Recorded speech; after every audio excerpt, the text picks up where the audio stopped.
Ụtụtụ ọma, ụtụtụ ọma nụ.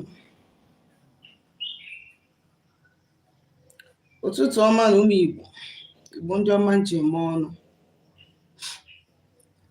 Ekenekwa m anyị ncha niile. Tata bụ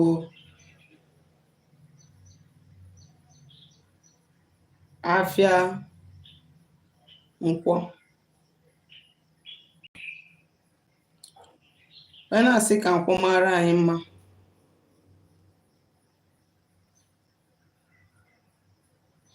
Onye na-asị ka nkwụkọtara anyị ihe ọma. Onye na-asị ka nkwụkọtara anyị ndụ. Onye na-asị ka nkwụkọtara anyị ihe akụ na ihe enwe enwe. Onye na-asị ka tata bụ Nkwọ wetara anyị udo. Ihe ọma anyị ga-eji wee bi ndụ. Taa bụ Nkwọ na Eke na Orie Afọ. N'afịa na-anọ n'ụbọchị na-anọ 5.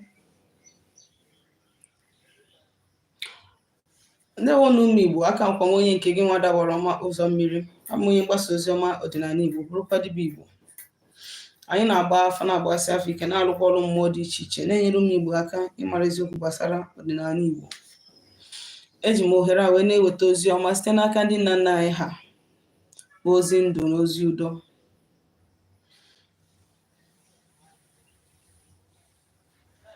Onye na-asịkwa na tata bụ Nkwọ. Ọ bụrụ na tata bụ ize gị nwa bụ onye Igbo na-esere anyị, ana m asịkwa gị nnọọ, na-asị gị echefuka na ibinyere anyị aka ma gbasa ozi ọma ka o nwee ike were rute ndị enyi gị na ikwu na ibe gị aka. Ọ bụrụ na o nwere ajụjụ ị chọrọ ịjụ m, onye chọrọ ka a gbara gị afa ma rụọ ọrụ gị ọrụ mmụọ ọbụla, sitere m ozi na ma WhatsApp nọmba na 07037311663.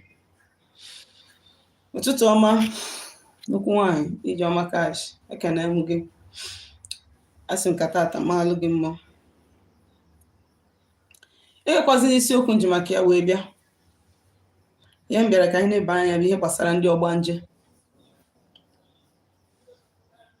Ihe gbasara ndị Ogbanje. Onye nwa ka anyị bịara ka anyị nene tata. Ihe gbasara ndị Ogbanje ka anyị bịara ka anyị bịa nene tata. Enwere ụdị Ogbanje dị iche iche. Enwere Ogbanje mmiri, enwere Ogbanje enu ana. Enwere Ogbanje mmiri, nwa Ogbanje enu ana. Ebe onye si bịa, ebe connection gị dị, ebe root gị dị. O nwere ndị nwere otu Ogbanje mmiri n'otu aka ahụ nwoke otu Ogbanje enu ana. Ndị dị otu ahụ ndị ọ na-abụ afasị ha ji esetụrụ ọdị mmiri, si ha ji ebuo ibu ndị Ogbanuke, asịkwa ha ji ebupụ ibu ndị Ogbanje enu ana. Ndị dị otu ahụ nwere they connected to both forces. I am coming back to that. Mana I think I will make it a different topic on its own so that ọ hapụ ịdị na complicated. Mma akụzi ya iche ihe dị iche na Ogbanje mmiri, Ogbanje enu ana. Ogbanje, ihe m bịara ịkọwa tata bụ Ogbanje in general aspect ka m bịara ịkọwa. Ụfọdụ chere na Ogbanje wee ajọ ife. Ụfọdụ chekwanụ na Ogbanje wee ezigbo ife.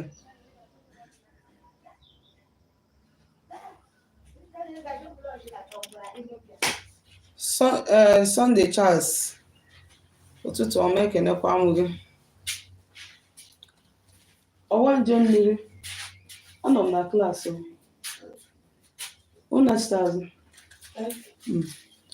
Ogbanje in general terms ka m bịara ka anyị kọwa tata. Ka m si kwuo before, enwere Ogbanje mmiri, nwa Ogbanje enu ana. Mana Ogbanje abụchara dice ka ndị mmadụ si aghọta ya na onye a bụ Ogbanje na-ajọ mmadụ ma na-ajọ nwa ọlịghọtara ya gawa, ma na onye a bụ Ogbanje na-ezigbo nwa, ma na o nwere pounds and dollar ọtara ya otu ahụ gawa. It works both ways. Ọ ịghọta ụdị ka Ogbanje bụ, mara how to handle it so that the best version of yourself can come out. Ị na-anya, Ogbanje na-abụ ajọ ife, Ogbanje na-abụkwa ezigbo ife. ọ dị ka mgbe mmadụ a na-ekwu okwu agwụ na-abụkwa ezigbo ife, agwụ na-abụkwa ajọ ife, mana ọ dipendịrị situation agwụ gị nọ, ọ dipendịrị ka ọgbanje gị si dị. Ọ bụrụ na ị nwere ọgbanje, na enwere ndị bụ ọgbanje ndị bịara ifufil kama, enwere ọgbanje bịara ifufil kama.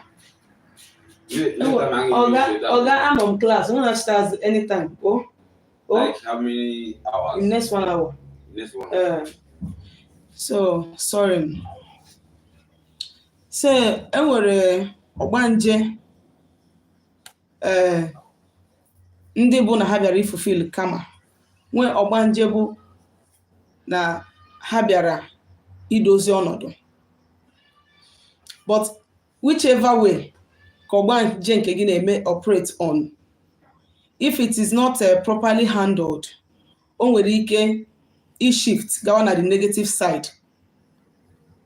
Ị na-aghọta? Ọ bụrụ na mmadụ wụ ọgbanje bịara ifufil kama, ihe na-ebutakarị ọgbanje dị otu a bụ maybe na onye mụtara onye ahụ nwere ihe o merụ n'ụwa ya nke mbụ ma na present life ya, nature, mother earth, ha achọ ite onye ahụ afụfụ, ewetara ya nwa ọgbanje. Ọ bụrụ na onye ahụ nwekwazi ihe o mere n'ụwa ya nke mbụ, ọ bụrụ na onwe ihe onye ahụ mere n'ụwa ya nke mbụ, ọ na-atazuru afọ ya na data ụwa ahụ, o nwere ike ọ tazuru afọ time eme spell ọnwụọ, ọ natakwa ụwa ọzọ n'nwaanyị mụwa nwa anyị ya nwa ọgbanje, nwa a ga-eji wee mee ya gịnị ka ọ tazuo afụfụ ya. Onye a na-akpata efu onye mmadụ asị gị na ọ mara ihe nwa ya anụnwa, ọ mara ihe na-eme nwa ya ji wee mekwa nke a, mgbe ọ bụla na nwa a na-ebutarị ya kesi, ịkọọrọ ya kesi tata echi o mekwa ọzọ, ime nke anụ nwanne echi o mekwa ọzọ, ọgbanje. And if care is not taken, ndị dị otu ahụ nwere ike ha megide ihe dị like that, megide ya, the thing nwere ike orie ha isi, guys, it might result to their death, because that person has been destined to carry out that mission and come back. That person did not come to stay. Ogbanje abịara ụwa ịnọ. Hear me. Ogbanje abịara ụwa ịnọ. And ọ bụrụ onye ọbụla bụ onye mmiri bụ ọgbanje.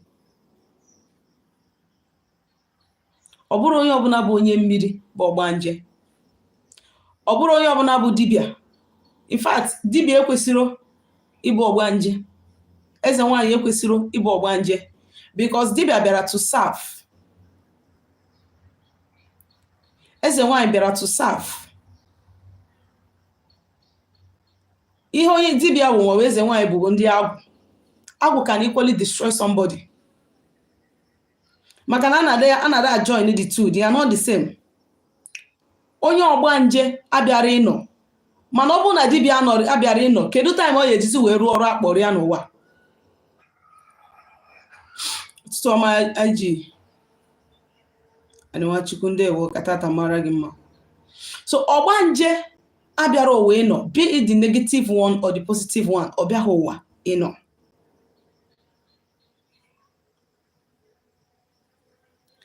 Ụdị ọgbanje a na-ekwu okwu ya bụ ndị na-apụ apụ, ndị na-eje meeting, ndị ma ma ha pụọ, ndị na-ama ma ha pụọ, ndị nwere ihe ha ji atụ ụtụ n'oké osimiri.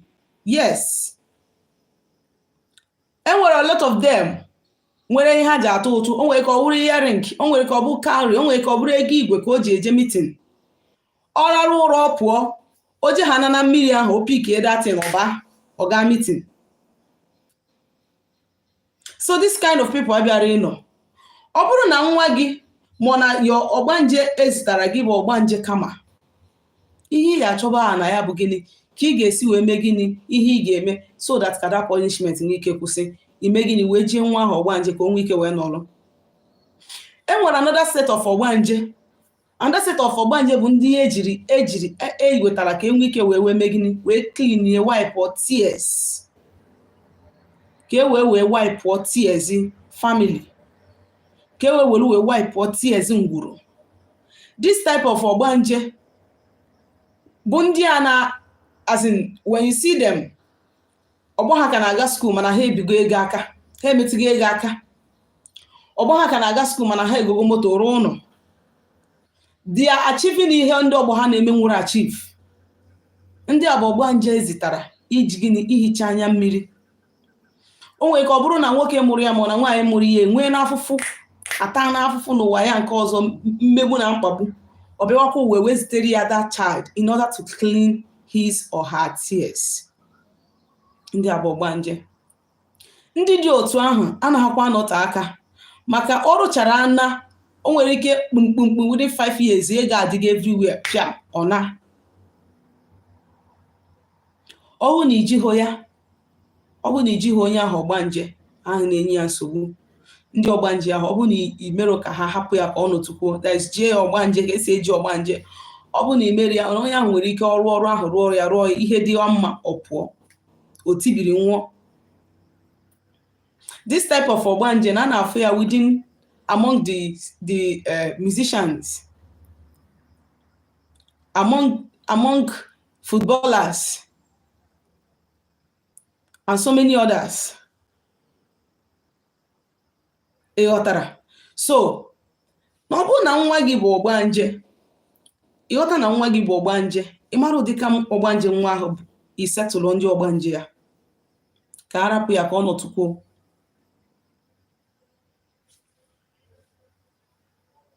Ọ bụrụ onye ọbụla bụ onye mmiri bụ Ogbanje. Ọ bụrụ onye ọbụla bụ eze nwanyị bụ Ogbanje. Ọ bụrụ onye ọbụla bụ eze nwoke bụ Ogbanje. Ị mana ị nwere ike ịmụọ nwa ọbụna nwa ahụ nwere call mana call ahụ is to deceive you. Ọ bụrụ na unu emeghụ nke ndị ya na ya so chọọ ka eme ewepụ ya ozugbo. That person is not destined to come and serve. Ọ dịrọ na akara onye ahụ onye ọbụla bụ onye nwere call bụ dibịa nwoke ma ọ dibịa nwaanyị ọ serve ho nwụọ. Ọ dịrọ in that person's destiny to serve. Ọ dịrọ in that person's destiny to serve.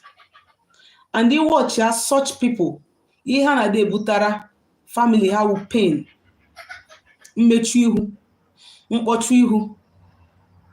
Ihe a ga-emegide ha megide ayaba ya ibugharịba ha itaba afụ till they die. That person adịrọ destined to serve. Onye ahụ adịrọ destined to serve. Anybody destined to serve will not die. Ndị Ogbanje cannot take that person away. Onye ka nji wee sị ka ewepụke n'ihe Ogbanje na onye nwere call. N'ihe na-enye onye nwere call nsogbu bụ agwụ. Ihe na onye nwere call nsogbu bụ agwụ. Agwụ na ọ bụ na ị handle agwụ can destroy you. If you don't handle your agwụ very well, agwụ that is supposed to open ways for you, they will destroy you. Mana Ogbanje bụ mkpebi iyi ụwa mmadụ nwere wee bịa bụ ụwa. Though ọlụ dibịa bụkwa iyi ụwa ka ọ bụ. Because there is no way ị ga-eje be ụwa as ordinary person all of a sudden asị gị na ị nwere call. Call has to do with iyi ụwa mmadụ nwụrụ wee bịaba. Ụwa na-aga ana m eji ibu dibịa, ana m eji igwọ ndị mmadụ, ana m eji ịtọ agbụ. Onye ahụ na dị conscious of that oath wee take ya wee bịaba. I am going to do this. And coming in will go certain number of people as in inweta this average, you are done. Likewise, Ogbanje, was the little similarity is what I'm trying to tell you. Little similarity can Ogbanje this family, as I'm going, I am going to put smile in their face. I am going to make sure that there will be no more hunger in this family, even till the next generation. Okay, this family, I am going to punish her.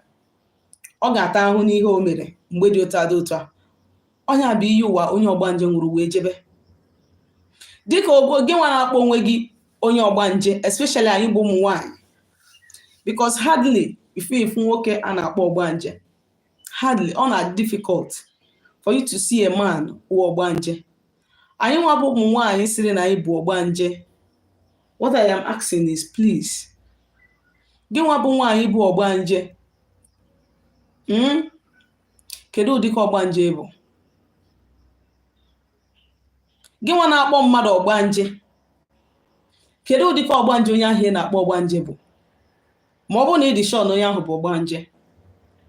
Gị nwa na-akpọ onye ọzọ Ogbanje, iso na ndị okike ya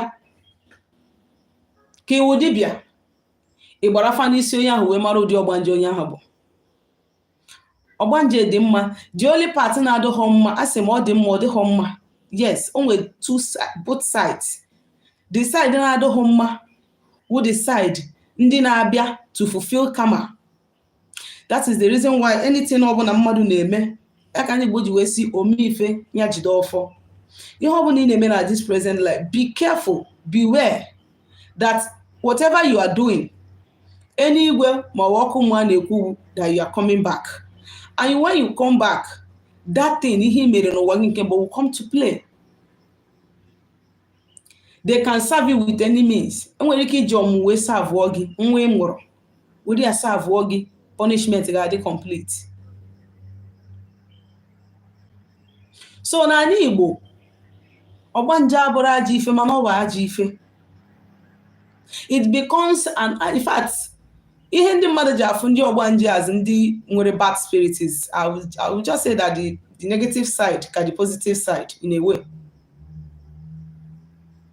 The negative side ka the positive side in a way.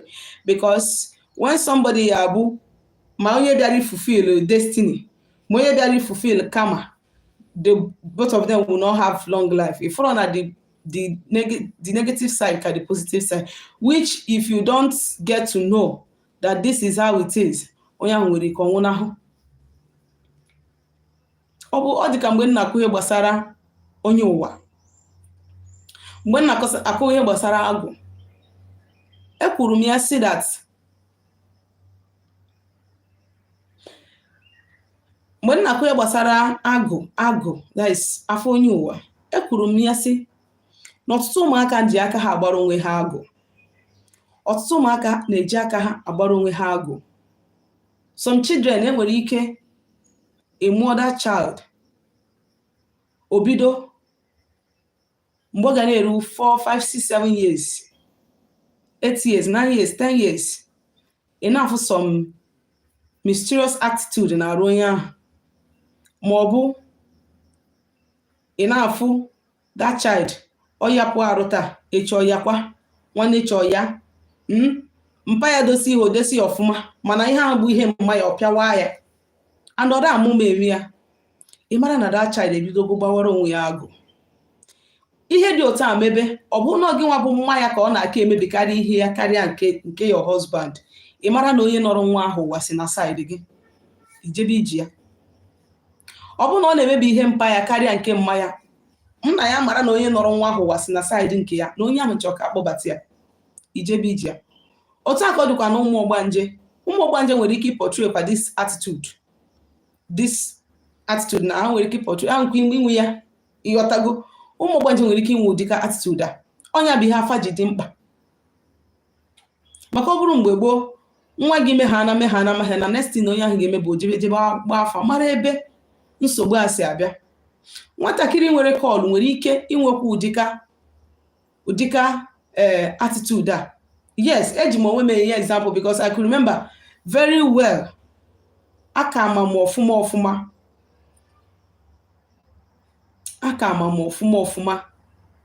mgbe my own na-eme m. But my mother na my father ha si ha na Ogbanje, eje ka ejie m Ogbanje n'ike.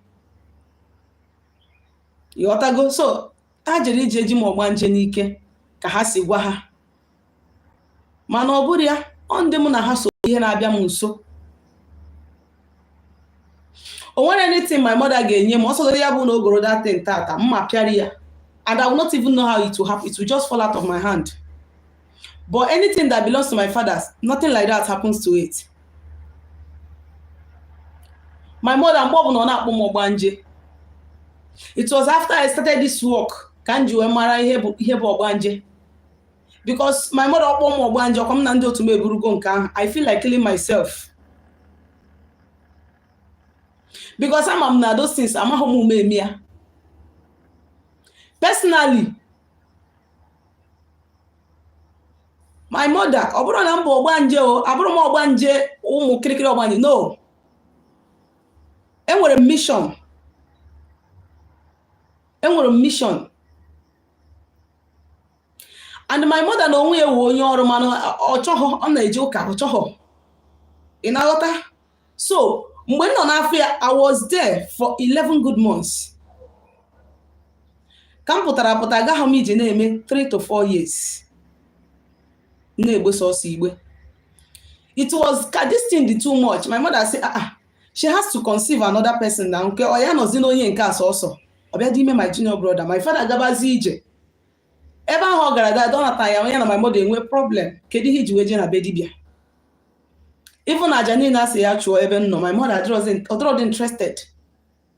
This is how some of our mothers are careless even till today. Ihe a na-emebi, mmiri a na-ama ha. My father had to je gote ọkụkọ asị ya gote, gosi ọfọ, gbusa the blood ọkụkọ ahụ n'ụkwụ m, gọọ ụkwụ m ka asị wee gwa ya gọọ ụkwụ m.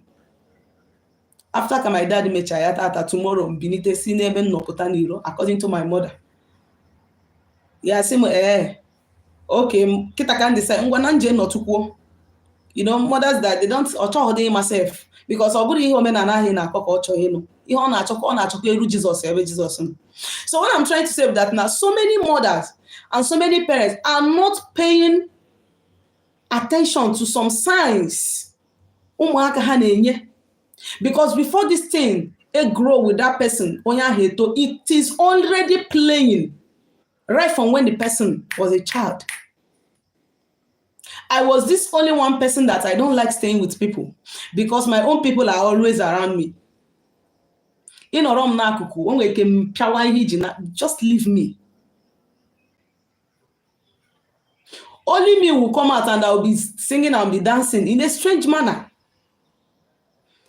When I was barely 10 years, if I'm coming back to school, I don't like to go with anybody because I'm not school. Also, I say about that school, I get home.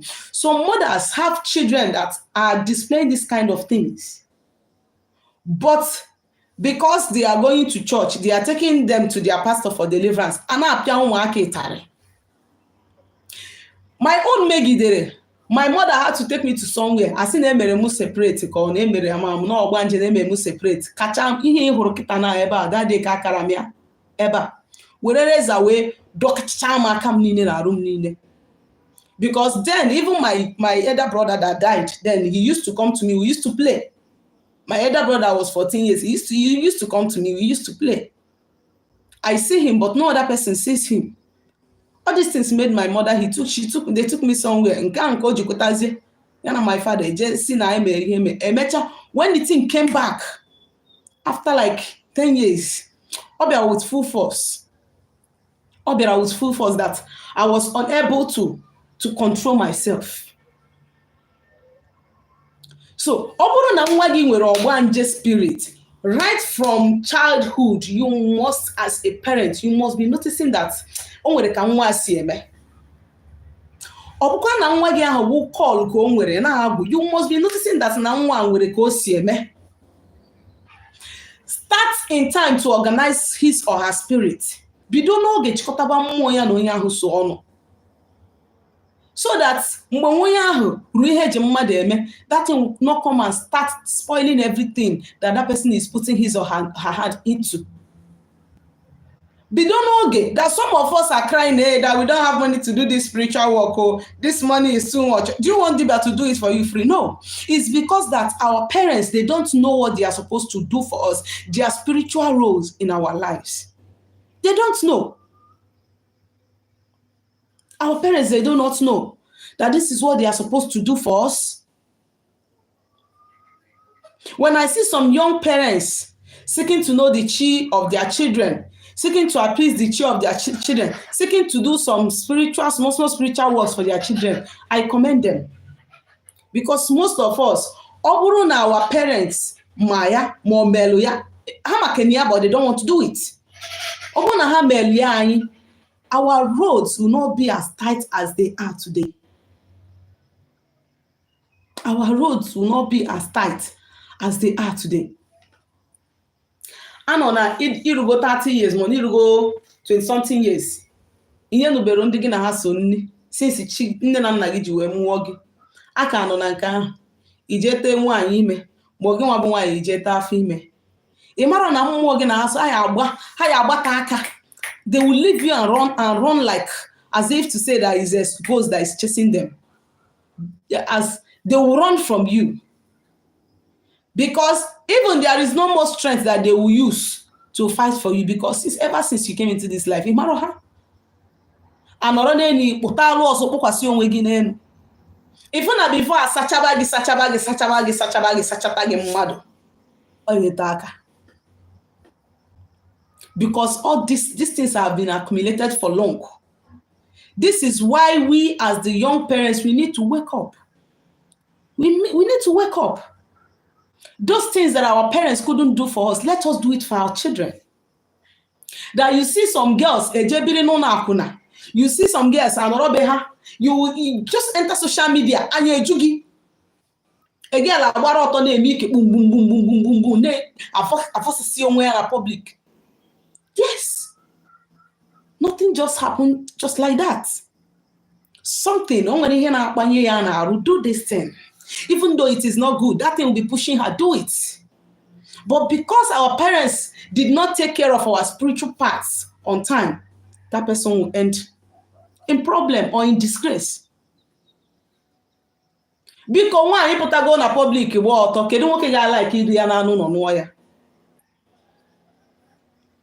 it's because that we no longer know manners. We no longer know manners. Yes. Church ebe ha na-akpọ anyị aga webe a na-eyi mpeteri skirt eje. Even you as a decent girl, ije ya 2 times. If you are not this person that your spirit is so active, ije ya 2 times, you follow them and you start dressing like that. Our manners is gone.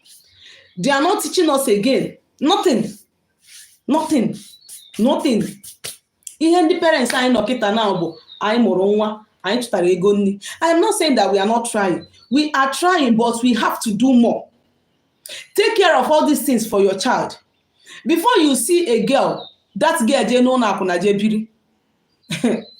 Nwa gị, ma nwanne gị nwaanyị je no na akuna je biri, chọọ ihe n'isi. Chọsie ihe n'isi ike. Something is wrong. Something is seriously wrong with that person. That person needs help. That person needs love. But nobody seems to be giving that person love or that help. Because now also they go so much accumulated from childhood. Onwe kobu no onye biara uwa Ogbanje. Honorable ha megide ya bada bo yo fonye ogwe go na ka ebuo ya o fulfill go destiny. Onwe ko buru onye nwelu call. Honorable megide o buru ya baru. That person will just go. Because we are not paying attention to things that matters a lot. Because of it. Okay, I only have 2 questions to answer here. There weren't much questions here. I only have 2 questions to answer. So if you have any question, please kindly ask. I'll just give like 5 minutes to welcome some questions. Manobu na yen woro question. We can as well tell me that we don't have questions so that I can go away and continue with whatsoever that I have. Obu na yen woro question. Let us ask our question. If we have question, let's ask our question. Oh. Let's ask question. Let us ask question.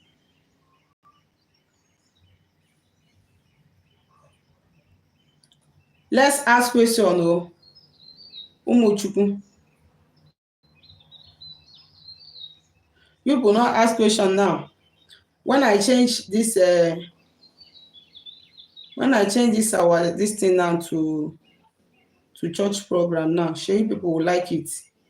The church program now, sure people will Eh? like it. If I change it to church program now, sure we will like it. If you have question ask, so before people will say that Baroma has graduated from traditional stuff to Christian stuff, me now I will change. I'll start going to church. So if you have question, you ask me. Gbasara ihe ọbụla n'ọdịnala Igbo. Gbasara ihe ọbụla n'ọdịnala Igbo. Ọ bụrụ na ị nwere ajụjụ jụọ m ka m zaa gị. We are talking about ndị Ogbanje, Precious Chinelo. We are discussing ndị Ogbanje. That is the topic for today. If you have question, or you have question or there is a particular topic maybe you want us to talk about, I'll just answer. Okay. I'll start with the first question. Okay. Onye nke a sị, what does it mean that someone that have a call in this world now didn't finish his mission in his former world before? I'll answer you. Onye ọbụla nwere call with target. With target. There are a number of people destined that you will save and you will heal. And remember that there is no man without an error or mistake. In one way or the other, you must have engaged yourself in some mistake while in your journey or before you started your journey. To save or to take care of, or you are coming back to correct your error. There are some people that are destined to start their calling at the age of 30 or at the age of 25 or at the age of 20 or at the age of 15. But they see themselves starting their call at the age of 50. Or they see themselves starting their call at the age of 40. You understand? You are coming up to make up. You are coming back to make up with those time. Yes. Can destiny of someone that has a call and done all works that appears in Alpha, can it be taken by another spiritualist when you go for help? And what can the person do if it is possible? Yes. That is why it is advised that, I used to say it here, steady, that before you start, or even while you are on your spiritual journey, learn to communicate with your own spirit directly. Learn to communicate with your own spirit directly. Try to consult your own spirit directly. No matter how poor your spirit is, call them. Call them. No matter how poor your energy is, talk to them. Seek for their direction. Seek for their guideline. Seek for their protection. And tell them, as I'm embarking on this journey, do not lead me to those that will take away my glory. Yes. Because even as I am now, you see me like this. If I lose guard like this towards a spiritual criminal, a spiritual thief, you know what I mean by a spiritual criminal, destiny hijackers. If I fall my hands towards this kind of, they can still take my gift as I did so. Yes. The only thing is that when I understand what is going on, my own spirit will ejiri force will hit you. They can still tamper with it. Yes, even as I am, I'm telling you. The only thing is that they may not go far as they are supposed to, because of how deeply I am connected with my own forces. They might not go far, and they might have problem. But it doesn't mean that if I foolishly and carelessly give out myself to them, that they can't do me anything. It's true, they will. That is the reason why I hardly associate with Ndidibia. Hardly. Because you don't know who is who. And you will not continue to do alpha on every Dibia that comes your way.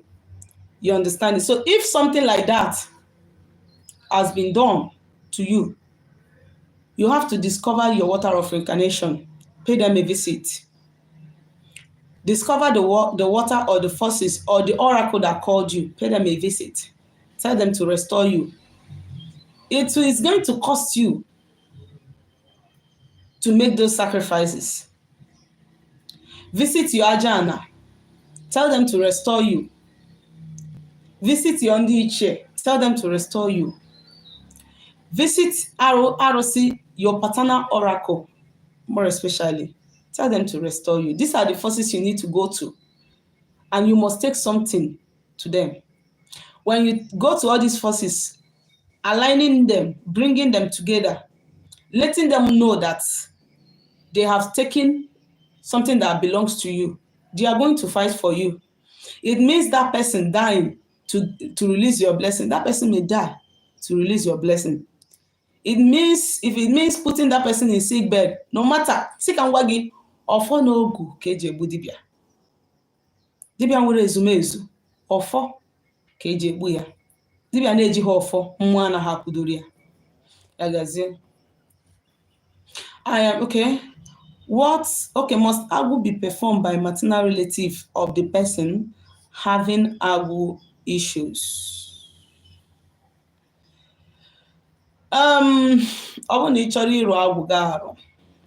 It is advised that even if it is tradition,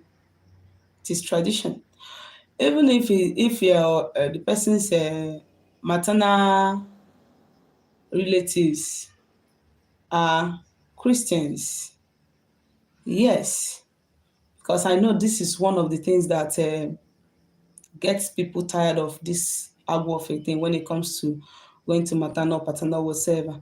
So it has to be so.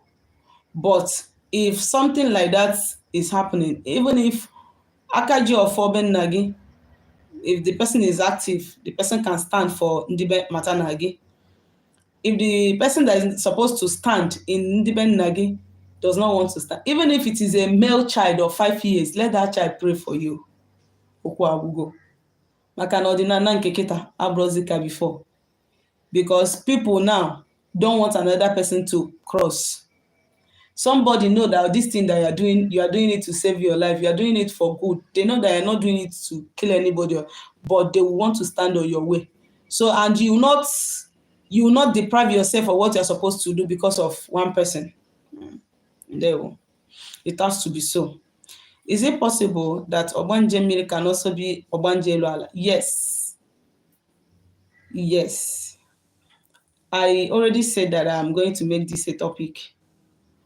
Ogbanje Mmiri, somebody can be Ogbanje Mmiri and at the same time be Ogbanje Eluala.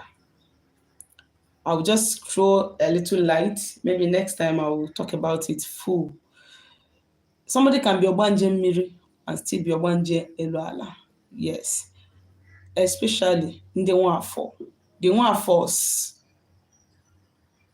The one force.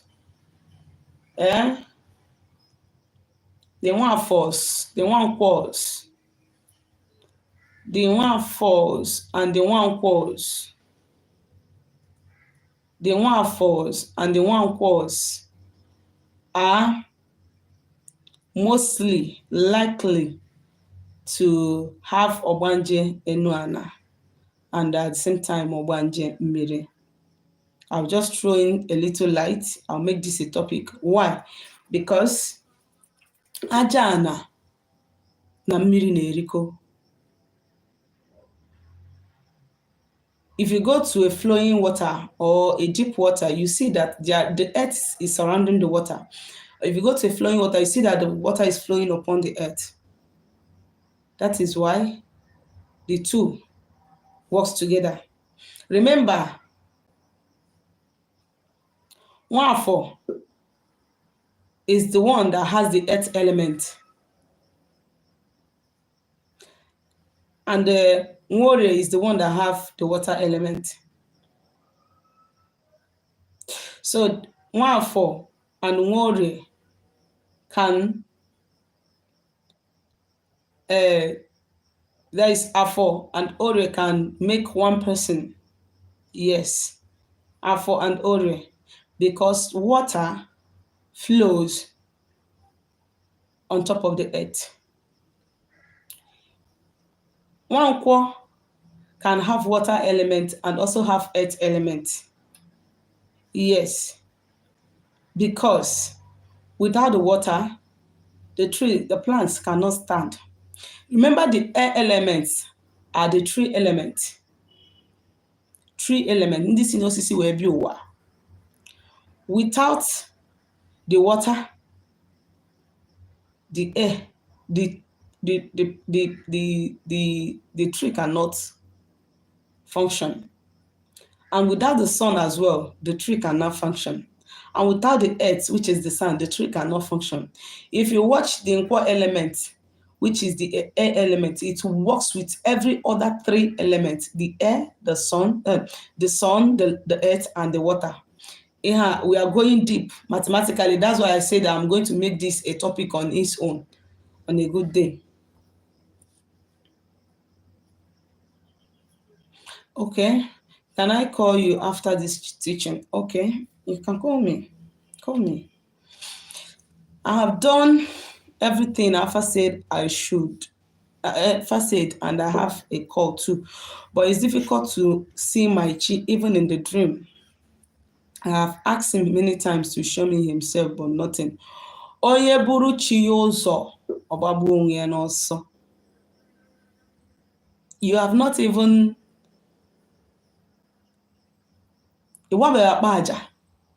and you want to start communicating with spirits. Do you think that this is how easy that Dibia work used to be? And everybody, bro, it's not a child's play. Don't show them desperation. Hamara need the desperate, they will keep you more. If you are talking to your chi to come and show you itself, funny enough, chicken will recover, but you might not even know. Chicken will recover, but you might not even know that chicken will. Remember, Chigi is now a spirit. It can come with Iron Watakere. It can come with Iro Kenya. It can come with Iron Ikorobe. It can even come with Ihuai. But your relationship, what happened in your dream, will show you from the interpretation of the dream, you know whom that person that came is. So that is it. Don't say that. Obuna Chiga Bebero. Then ọka nwere ihe n'idiri ime ibidogo ọrụ dibịa ka ọ bụ na ịrụrụ ọrụ ịchụkwachi gị na ndị ichie rụọ ọrụ mmiri mee nka iche na ya bụ ịrụ ọrụ dibịa.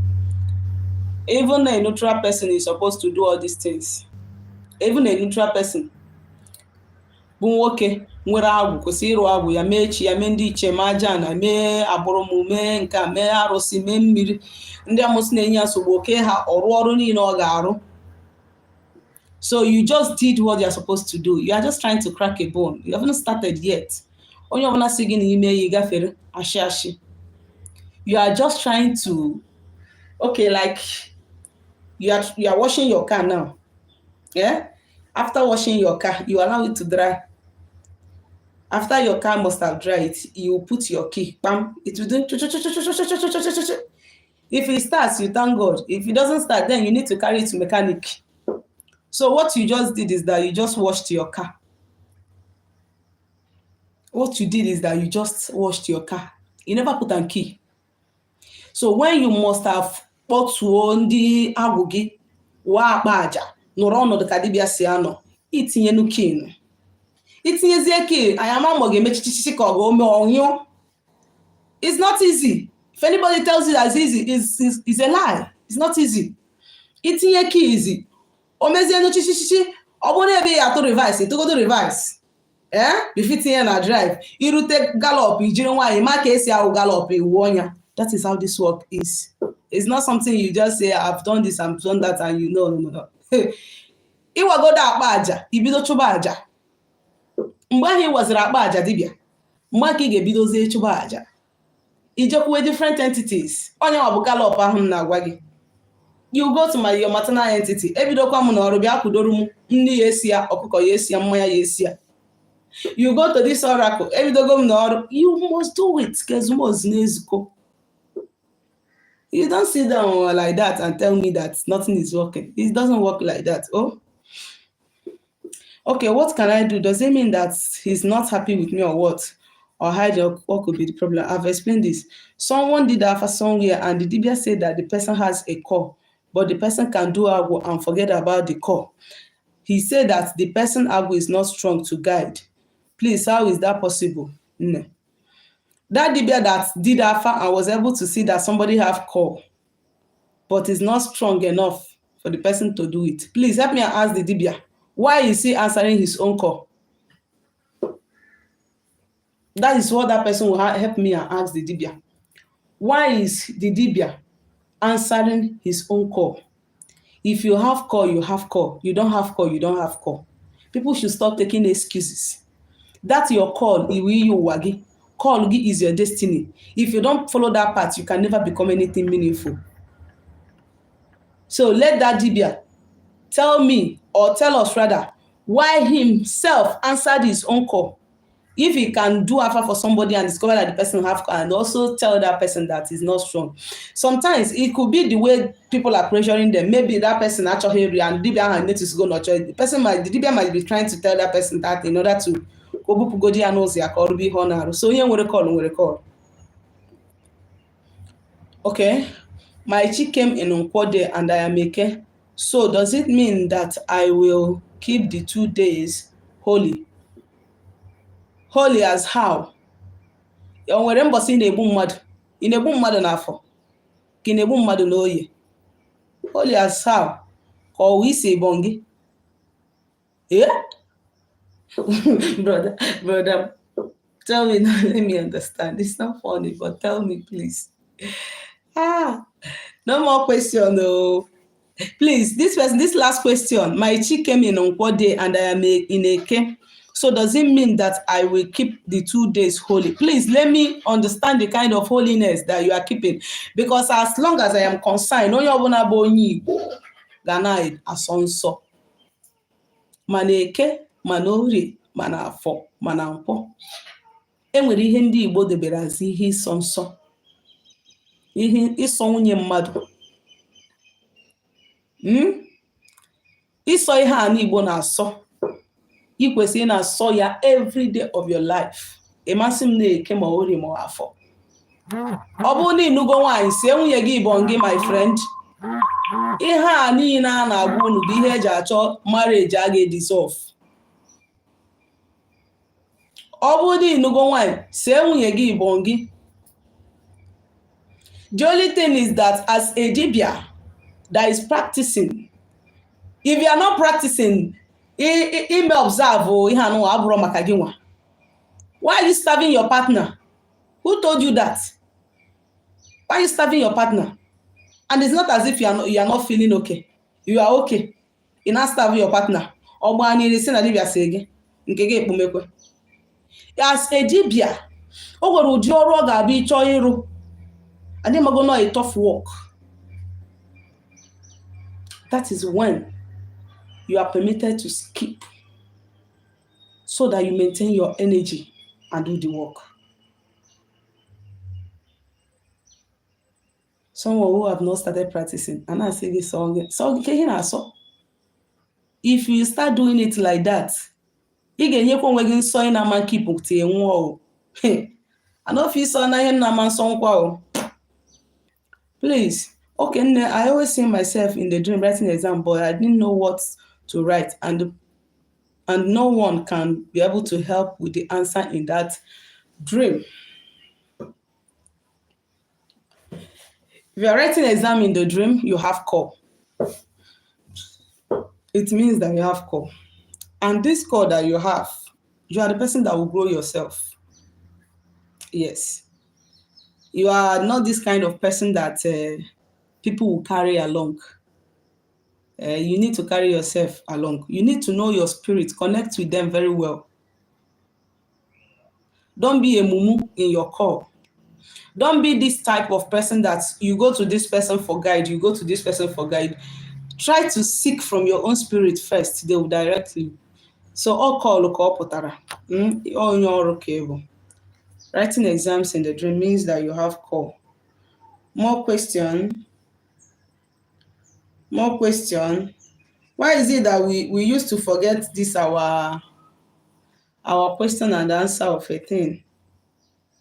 Why is it that we used to forget them?